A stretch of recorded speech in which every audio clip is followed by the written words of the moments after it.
This is Latoya's budget. That's what we're going to do. We're going to name her Latoya. Hey legacy builders and friends, welcome back to Mind Your Money. In today's video, I'm going to be using the Master Your Money in 2025 budget workbook to do a mock budget for you. About, let me say, 3 videos before this one, I did a walkthrough of what's in this free budget workbook. It's 17 pages, and I did not know if I wanted to do like an actual budget in here to give you guys an example or a tutorial on how to use it, or if I wanted to do a mock budget, and I decided on a mock budget. Now, I was a single parent at one point because my oldest is not biologically my husband's child, although we are a complete family, blended but still complete. So there was a time where I was single, raising a son who was a toddler at the time, between 2 and 3 years old, working full-time, but I was making like part-time money at that time. Between 2006 and 2010, somewhere around there, I had this toddler, and I was a single parent, and I wasn't making a lot of money, and I was not really budgeting at that time, and I didn't have a focus or a handle on my money. So I figured it would be nice to do something just to show that not everybody is at the place where they're making enough income for them at their current life situation, if that makes sense. So I do know what it's like to being a single parent. I do know what it's like to be making minimum wage, having a low income. I do know what it's like to have not enough at the end of the month to do all the things we would consider like savings. Right now, I'm talking about saving a lot. I'm talking about investing a lot. At that point in my life, again, between like 2006 and 2010, I don't think I had enough to make ends meet. But I wanted to give a real life example based on my own experience using this Master Your Money in 2025. I think this just will be the starting point, the place where you can start building more control over your money. That's why I called it Master Your Money. Don't let your money master you. So this is the cover page. Of course, you would write your name to personalize this and your email address in there. And then this blank page is strictly for brain dumping, brainstorming what you want to do. And then there's a contents page to show you what's inside and what's included just for fun. What we're going to start is on this. I'm going to start here on this blank page. And I'm going to write out some of the things concerning this mock budget, okay? Because the person that we're doing this budget for is a single mom with one child who is a toddler. And toddlers need a lot of attention, just like babies. So we'll say the toddler is 2 years old. Okay, so the mom works at McDonald's. And her take-home pay every week is going to be $285. Now, this is about the average that I would bring home at that time, every single week. Now, fortunately, mom's situation, number one, she receives no child support because she can't afford to take off of work at any time to go to court to even file for it, and she's afraid, so no child support. 2, she does receive EBT or food stamps.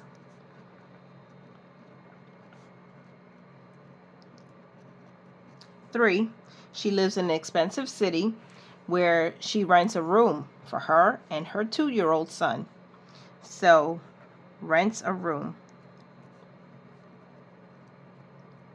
At this time, between, again, 2006 and 2010, she doesn't own a car. She can't afford to rent a car, can't afford to take taxis. So she purchases a weekly Metro card. At that time, it was $25 a week. That's how much it costs.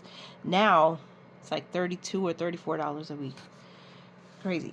But this is her situation, okay? She basically has no savings, and she has lots of debt that she hasn't even focused on.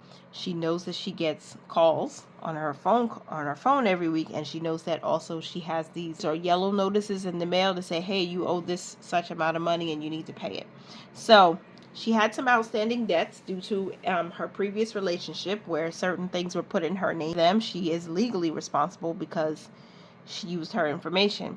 So, but at this time, with this income and this life circumstance, she can't afford to pay anything except for her living expenses, extra food when needed, getting to and from work, and supporting her child on her own. So that's where we are with this single mom of one son. All right. Now, there are certain things that this mom does to help her get through. And we're going to talk about that when we get to the budget portion. But first, let's look at the budget calendar and let's set that up. And we're going to pretend this is for January of 2025. Let's just, start fresh and help this pretend person, this woman, start prepping herself for a better budget in the year of 2025. Okay, so we're going to start writing in the numbers on the calendar. Whenever you make a mistake, realize this: you have an opportunity to move forward on a clean slate. Doesn't matter that the past is a little messy. What matters is you're moving forward. So I corrected my mistake on the calendar, and this is the mock calendar for her. Now, her rent is due every single week. So basically every Friday, she has to pay rent because she's renting a room. So I'm just going to write a reminder here every single Friday to pay rent. And her rent is payable in cash or money order only. And she also gets paid every Friday from her full-time McDonald's job, which was basically 8-hour shifts. 7.5 hours if you take away her 30-minute break. So that was it. Payday. Now, another thing that I forgot to mention is that she does not pay for child care because the child stays with family because she can't afford child care. So $0 child care, family helps. That's what I'm going to write in parentheses here. And then, of course, child has a father. So whenever the father is available, there's child care because she can't afford child care. And this is the setup, okay? Now, bills, she has no utilities because she's renting a room, so all of her utilities are paid for, right? Included in her rent. She's renting a room. She's not renting an apartment, so she doesn't have her own refrigerator. She works at a fast food restaurant, so sometimes fast food is their option. And because she is getting $400 per month in food stamps, which I don't remember what day mine used to come, but we're going to assume that it came on the 15th, right? So food stamps, and which was about $400 a month, right? That's how much she would get. So we're going to write that on this calendar, okay? And any other bills, she does have to buy a MetroCard every single week. And I would assume that she would have to do it at the end of the week when she gets paid. So we're going to just write that on the Saturday, and we're going to say we have to buy a MetroCard. That's a bill. You have to do it. At the time that I was this single mother, it was $25 for a weekly MetroCard. So we're going to just write that as a bill, MetroCard, every Saturday for $25. And that's basically every Saturday in the month of January. MetroCard 25, which is 4 weeks, which means that's 150 or 100. I think that's 100. Sorry, my math is off. $100 a month so far just for that. Rent is $150 a week. So let's write that amount in on the calendar.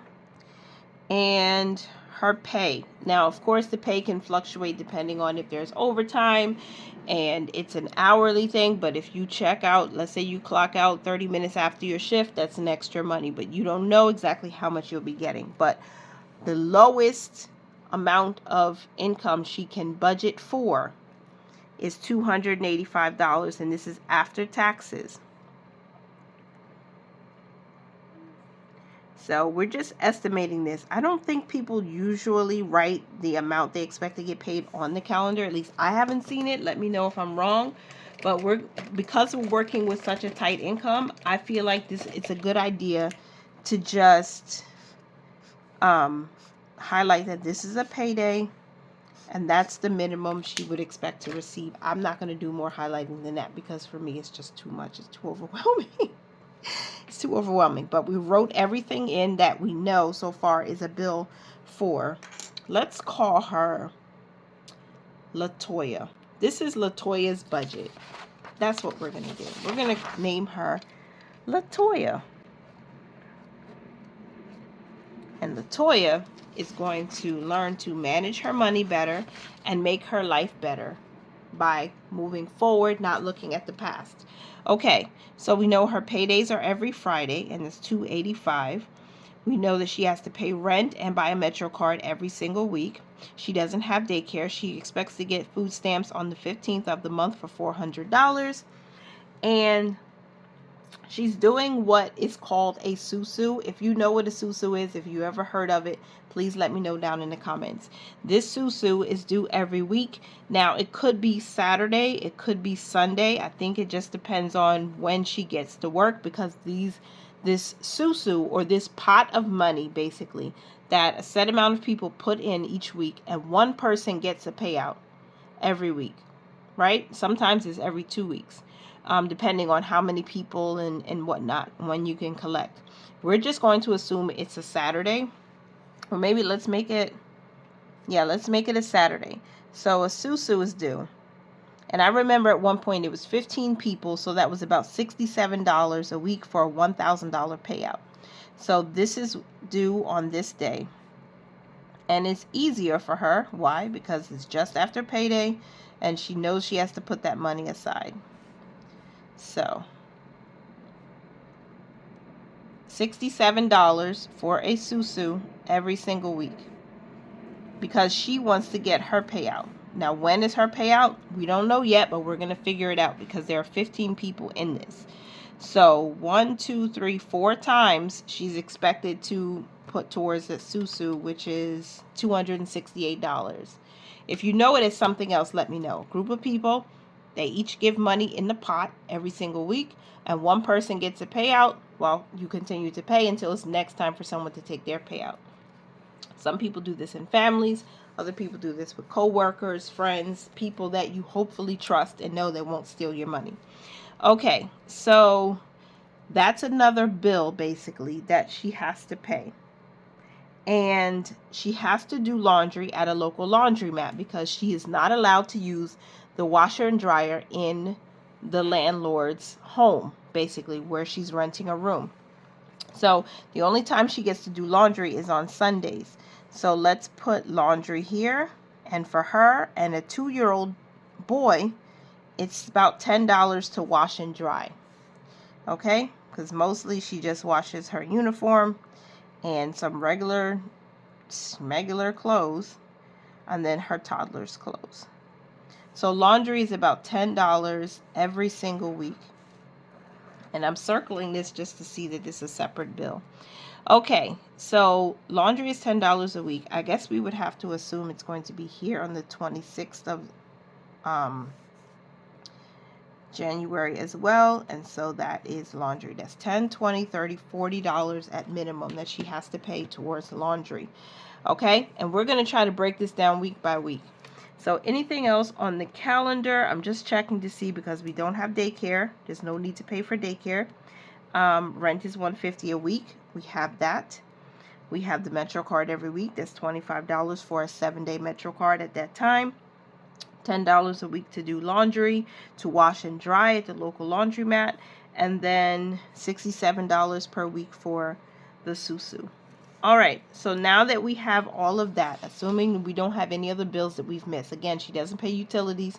She doesn't necessarily have to buy groceries because she has the food stamps of $400 per month. And then also, she doesn't have things like internet. She does have a cell phone. The cell phone is $50 per month. And we don't know what day that is. I'm just going to assume, let's say that the cell phone is due by the 15th. So let's put her cell phone, and that's $50. Right? That's what's due on the 15th. Oops, but it's okay. Budget calendar is set up. Budget calendar is done. This is what it looks like for Latanya. We have another blank page here. You can use this page to pre-plan before you get to your bills. So I would use this page to say, okay, I have to, let me say, I have some debt and I don't want to pay it because I don't think I can afford to pay it. I have an old cable bill from a company, let's say Cablevision. I think I did have a Cablevision at one point. And the Cablevision, they're saying they want $250 for the equipment that I forgot to return because I had to leave my apartment in a hurry. Drama in life. And this is what happens.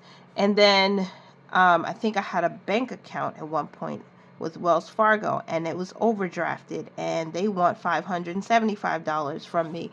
I can't pay that right now, but this is what I have to focus on for the future. And then I didn't have credit cards. Well, there was a phone with Verizon, and there were charges that weren't paid back, and that was like $1,700, something like that. Those are debts that we have to pay off. Pay these off at some point. Maybe with a tax refund, right? Because I think she would definitely get one, knowing that she does have a dependent. She doesn't make a lot of money, but we'll see. Now we have our bills page. Now she does have bills. All of her bills are not being able to be listed because she doesn't know all of them. But she has to put down what she does know. All right?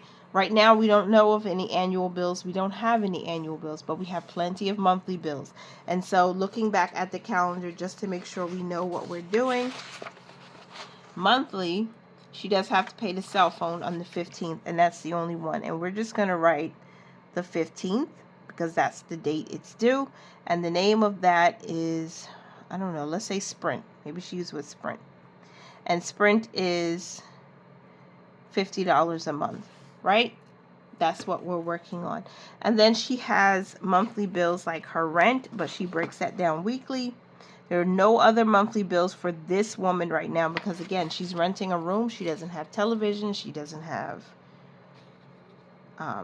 internet at the time. She doesn't have any dial-up. None of that.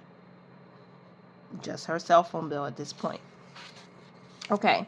She will track expenses when we get to that, when it's time to look at her account and say, hey, what do we have? Now, at this time, let's say this woman has a Chase account. So Latanya's Chase account has a starting balance. I'm just going to kind of write a line here and write starting balance, or draw an arrow.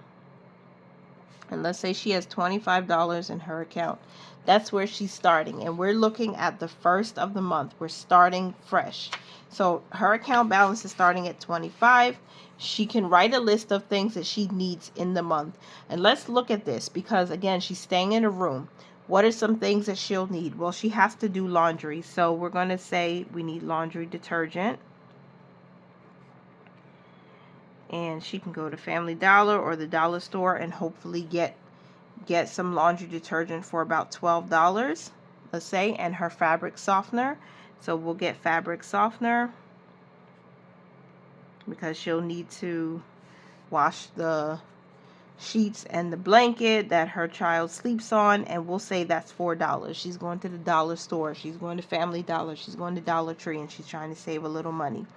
And these are all needs. These are things that she needs to have. And then we need dryer sheets. And dryer sheets might be $2. That is a need, okay, for the household. And she'll have to buy her own toilet paper. And basically every roll is $1. And she has a toddler who's probably learning to use the bathroom or still in that potty training phase. So we're going to get some pull-ups. Those are called as some training underwear or training pants, I think it's called. And that is definitely a need, right? And I forgot to write the amount. Let's say those are going to be like $15. Those are pretty expensive. Okay, then we need groceries. Now she's going to buy things that are not perishable because she doesn't have a refrigerator. she can use the owner's refrigerator, but it's a little bit weird renting the house. So maybe she's getting things like applesauce, because again, she has a toddler and you can buy applesauce that doesn't require it to be refrigerated until you open it. So let's get an applesauce. Let's get a 6-pack, and the 6-pack of applesauce, let's say, is $5, something like that. And then we want to get something like potato chips, because those you don't have to refrigerate. And potato chips, let's say you get 1 large bag, and that 1 bag is $2, something like that, a large bag of potato chips. And then let's say you get things like popcorn. I think he liked popcorn, and he probably at 2 years old was eating popcorn. You make a list and you figure out what I need to get, what should I be getting. You want to make sure you have water. So either you get a jug of water or you get a case of like small bottles of water. So let's get a 24-pack of water that can last us 2 weeks maybe, or a week. And that in itself maybe costs you $10. And popcorn, you get 1 bag, and again, that's probably $2. And then anything else, you get juice because you have a little toddler, and you get a pack of, how does it come? I think it's an 8-pack of like boxed juice, and you could probably spend $4 for that, depending on where it is. 8-pack, I think so. And then anything else, you get fruit, and the only fruit that you can actually afford to get and must eat it quickly is bananas. So you get 1 bunch of bananas, and you spend about $3 for the bunch of bananas, because you need to include some fruit. And then you buy bread, and you buy peanut butter. And peanut butter, you get 1 jar of peanut butter. Maybe it's $3 at that time, and then you get 1 loaf of bread, and the bread, let's say the bread is $3. And these are all needs. These are not, well, applesauce is a need. Well, let's say it's food, so it's all a need. Nothing outside of that, and plus she does have food stamps. Now, toiletries, you need your Dove soap, and then I don't know, and then you'll get body wash for the baby or the toddler. And Dove soap, if you get 1 pack, let's say 1 pack, and that's probably $1. Again, Family Dollar, Dollar Tree, Dollar General. You get body wash, you get 1 bottle, and this is body wash for a toddler, and maybe that's going to be like $3. And these are needs because you have to wash with those. You need shampoo. You need conditioner. You need hair grease. Right? Because haircuts are probably not happening right now for the toddler, but you definitely need to wash his hair, condition his hair, grease his hair, brush his hair. And so these are all needs. These are important needs. And the shampoo, if you get 1 bottle, depending on the brand, maybe you spend $5 or $6. Conditioner, you get 1 bottle, maybe that's about $6. And the hair grease, you get 1 jar, and you could probably get that for $3. And anything personal, we're not even going to list out for that right now, except for mommy's feminine items. So we'll write feminine care, and this is definitely a need, and we're going to put $25 aside for that. Okay? And there's a second page just in case you need it. And then we have our budget breakdown. So we already know what her bills are. We already know what she has to pay weekly. And so we're just going to assume that this is for the first paycheck that she receives in the month. And we're going to go through the calendar. We'll say this is her payday on the 3rd, right? She's going to need money for laundry in the next week. So we're going to take care of her laundry costs for the next week. We're going to pay her rent. We're going to put her money aside for her susu, and then we're going to make sure she can buy her Metro card. And then, if we can, we might put some money aside for her cell phone, and then see what that does. And see if we can give her a little bit of savings, even if it's $1. So we're going to say this is the payday for January, I think that was the 3rd. But let me go back and check the calendar. The 3rd, yeah, January 3rd is the payday. So January 3rd, 25. And her paycheck was, oh, I have the date down here. Why did I do that? So 01/03/2025. And the income that she's budgeting is $285. After taxes, all the things, FICA, Medicare, all of it. So we're going to budget with 285. And her savings, I put savings first because that's important. Let's see if she can start an emergency fund. At the time, I didn't even think about that. And we're going to just budget $5 to go into the emergency fund. That's it for right now. Variable expenses. She needs to, and this could be variable because at times it could change, but she needs her Metro card. And her Metro card for 1 week is at least $25. Okay? Hopefully she doesn't lose it, like that's happened before with a monthly Metro card, and that's a pain to pay that much for a monthly Metro card and to lose it. So let's pray she doesn't lose it. That's her Metro card. Now for any other variable expenses, she has her Susu. That's not a fixed expense because at any time she could drop out. She could take her money, finish her round, all of the rounds, and then drop out. And this is for the week. This is for 7 days. It's a 7-day budget. So we're going to put her $67 right there. And we're going to track where we are because she hasn't even paid her rent yet. So $285 minus $5 to go to savings, right? Her emergency fund, 25 into her Metro card and 67 into Susu, and that leaves her with $188. She has to pay her rent, okay? So we're going to put rent here.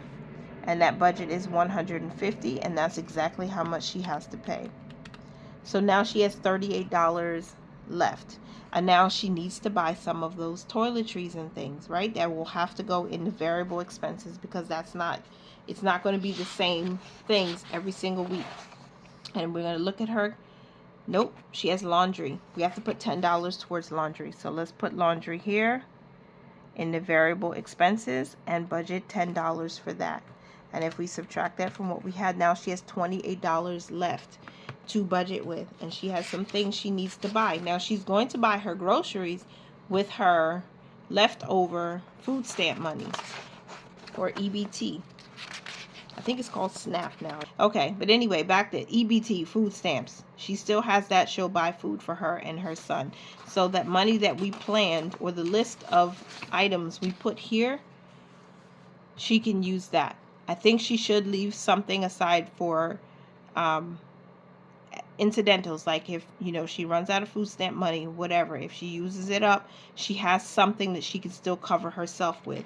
But first we need to figure out how much do we need here. Maybe this week she only needs to buy dryer sheets, and maybe she needs to buy some training pants for her son. We don't know yet, but we're going to assume that she can buy the most important things because she only has $28 left to work with, right? And we already put money aside for savings, so we need to make sure, does she have enough laundry detergent? Maybe she does, and she can squeeze it this week.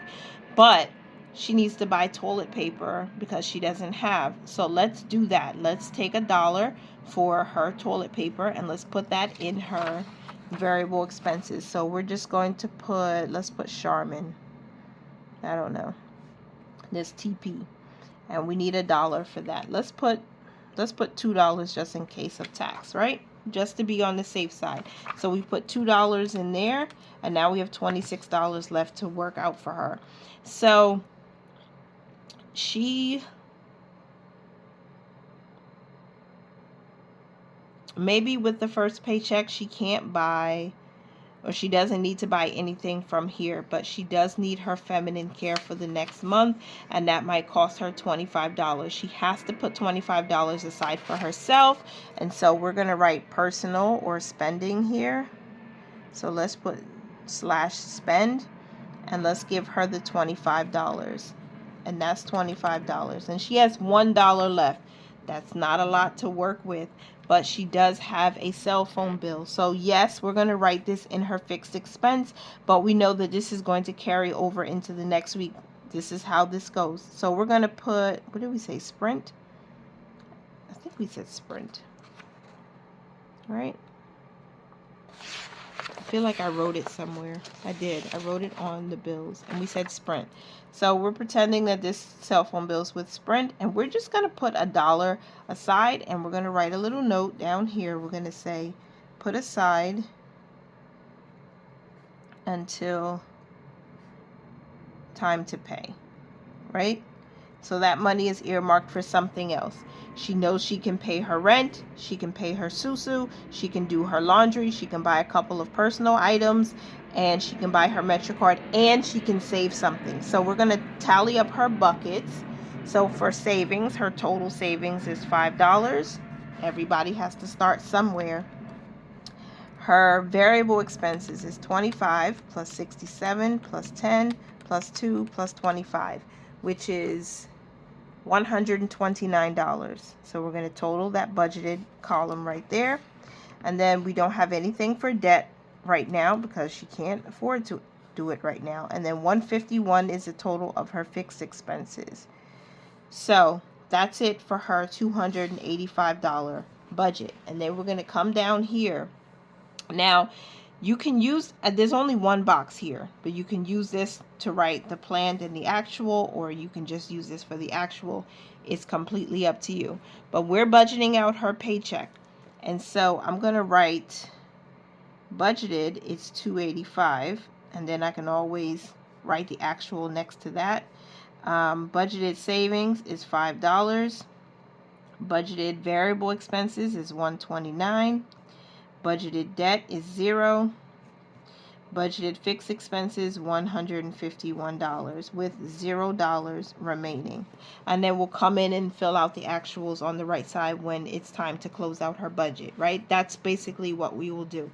And let's say that her budget was actually $292.33, right? That's her actual income, $292.33. We're going to make sure she takes care of her fixed expenses first because she's on a low income. She's got to take care of these bills first. So her actual income is $292.33. Praise the Lord. She has a little more to work with. She knows she has to put $150 aside for rent, so that's already taken out of there, right? And she knows she has to put, she can put a little more money towards her her Sprint cell phone bill that she's going to carry over into the next week. So we're going to put $7 here because I just did the math really quickly on the calculator, and I think we can put $7 there. Her emergency fund is still going to get $5. My girl is serious about putting some money aside each week, and she's not going to let it. LaTanya is not going to let her situation prevent her from saving something, right? And she's not completely ignoring her debt. She has to prioritize some things, right? So, MetroCard, the actual cost at that time, 2006 to 2010, was $25. The Susu, she knows she has to give that money over because it might not be her week, but it's somebody else's week, and she has to make sure she gives that $67. And then there's laundry. She still has to do laundry, and that's $10 because she adds that to her card each week. It's 25 cents per 8 minutes to dry, and because she's not washing a lot of clothes at the time, she can dry them as much as she can. And then the Charmin came up to, let's say, $2, and she cost her $2. Her personal spending, she still needs that $25. So everything here is the same, $129. The only thing that changed is this, $157. And let's see what she has left over. We have $5 for savings, $129 for variable, and $157 for fixed expenses. That's $291. Her paycheck was $292.33. So, let me fix this then. Let me give her something to roll over. Let's put it here. Let's write it here. She's going to roll over or leave in her cushion. I like to call it a cushion of, let's see, $292.33 minus $291, $1.33. $1.33. Now, when we looked at her expense tracker and we filled it out, her balance in her account was $25. So now she has the 25 plus the 133 to give her $26.33 left over in her account. That's for incidentals. That's for anything else. Maybe she does have to buy food outside of her food stamp money. Maybe she's going to maybe she's going to fast food place to buy her son a hot meal before they go home. That happens. And she has something in there to buy that. There's a cushion in her account that she can use. Okay? She's saving some money.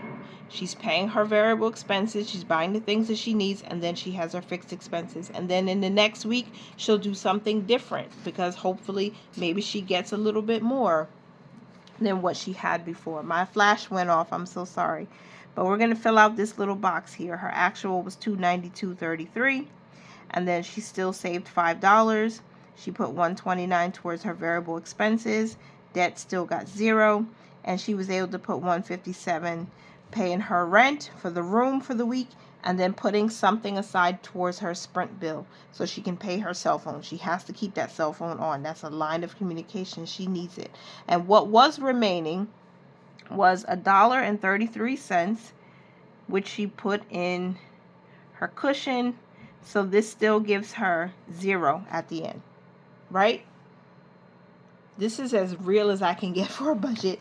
I mean, I'm always sharing my real numbers, but like when you look at this, this is the situation that some people have been in or currently are in, and you need to finagle your numbers this way.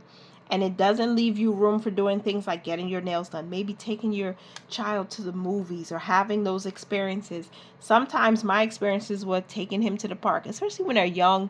Some of those little things make a big difference. So I would take my son, especially during the warmer months, go to the playground, go to the park. I had a laptop at the time. And so where we were staying, we couldn't get Wi-Fi, but they had, at the time, there was this red box DVD rental. And so whenever I had an extra $1 or $2, I would go and rent a DVD, something fun, and we would snuggle up together and watch it on the laptop. Because at that time, laptops had those little CD-ROMs and whatnot. You find ways to make enjoyable and memorable moments, even though you don't have a lot of extra money to spend on it. So you find ways. A nice playground in a different area, different neighborhood. Sometimes just it changes the atmosphere. Maybe you go 15 minutes outside of the city where you live in and go to a different playground, and sometimes that changes everything. Just to see your child happy and jumping and running and doing all the fun things and showing you all the cool things that they do at that age. And that's something that can be a part of your entertainment without you having to actually spend the money until you get to where you want to be. What's going to be interesting is when it's her payout for Susu, and now she gets that $1,000 minus the $67, so she can make sure she's paying for the next one. But $900 that she gets at one time, and now what can she do with that? She can get ahead of bills if she needs to. She can put aside money to save for her own apartment because that's important to her. And that will help her and her child get out of this one bedroom that they're renting in a house where they have no comfort. And so that's something she can look forward to with the next paycheck. So that's how you would use this anyway. Hopefully that was helpful. And then another blank sheet for pre-planning between each budget worksheet. And there are 4 of these. And hopefully this video helped you or encouraged you in some way. It kind of brings back memories for me. But let me know down below if you enjoyed it, if you found any value here whatsoever. I'm sorry that the light is dark because my flash went off. But I hope you enjoyed this video. And I hope that, there was something of value in it that you found. And I appreciate you for being here. And I hope that you guys continue to mind your money, manage it well, and live your lives abundantly. And I will talk to you in my next video. Thanks for being here. Bye for now. Baby, you give me ice and fire. You're giving me wings.